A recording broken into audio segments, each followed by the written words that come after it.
Наш господин пророк сказал: тот, кто закрывает глаза на несправедливость, подобен молчащему шайтану. Эртугрул Бей прав. Его притесняют. Мы здесь защищаем правду. За правду отвечает тот, кто видит ее.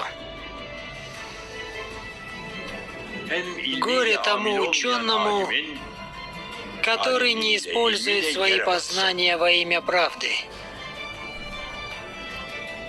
Тот, кто не защищает правду ценой своей жизни, не является ученым.